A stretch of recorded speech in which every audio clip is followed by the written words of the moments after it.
Thank you so much for that introduction, Gary. Good afternoon, everyone. How are you doing? Yeah? Awesome. My name is Rebecca. I use she, her pronouns, and I'm the Community Engagement and Youth Leadership Coordinator at SMYAL.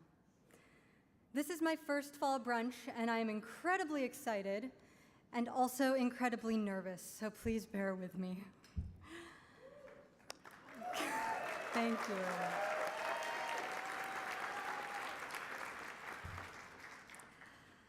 I came out the summer before my sophomore year of high school, and as soon as school started up again, I joined our Gay Straight Alliance. There, I found a close-knit group of friends who I would spend every day with for the next 3 years. Joining my GSA not only gave me the chance to build this community, but also introduced me to diversity education and the work of youth leadership development. I was introduced to SMYAL when the then leadership coordinator, Kathy Chu, facilitated a workshop called How to Run a Kick-Ass GSA. Kathy was the first Asian American adult I'd seen in social justice organizing, and that moment has stuck with me ever since.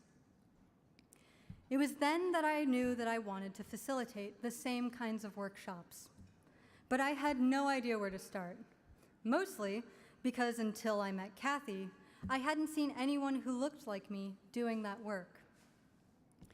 I was inspired by them and the work SMYAL did to seek out any leadership opportunities my school had to offer that would let me explore issues of social justice and inclusion. Then, in the spring of 2017, I found my way back to SMYAL. That summer, I worked as the Development and Communications intern. I was also lucky enough to spend the better part of July with the programs team, helping to run our annual activist camp. It was the first time I really felt like I was accomplishing what 16-year-old me could have only dreamed of. Now, as a full-time staff member, I'm lucky to spend my days continuing to do this work.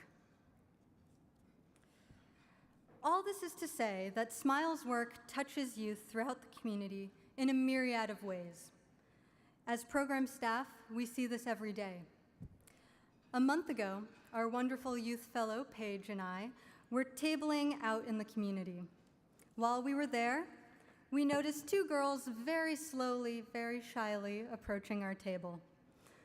By the time we were packing up, they were glued to our side, talking about their excitement about Pride, their favorite queer musicians, and how cool they thought our work was. This past Wednesday, I spent an hour at Anacostia High School. Woo! I was there to facilitate their first GSA meeting of the year and help them establish a structure and meeting schedule. Only one youth showed up. Rather than leave or hang out for food and then dash, that youth chose to stay. We spent an hour talking about everything from how his day was, to his coming out, to his unrequited love for a young man who lives on the other side of the country. But the work SMYAL does also reaches youth who may not have the same kinds of support systems these students did. SMYAL puts into practice the idea that everyone deserves to feel and be seen. This is perhaps the most important thing that we as SMYAL staff can provide our youth. There is a real positive effect that comes from connecting with another person whose mere existence affirms and validates your own experiences. I've felt it, and it's had a lasting impact on my life. So, thank you for being here today and continuing to support LGBTQ youth. Thank you.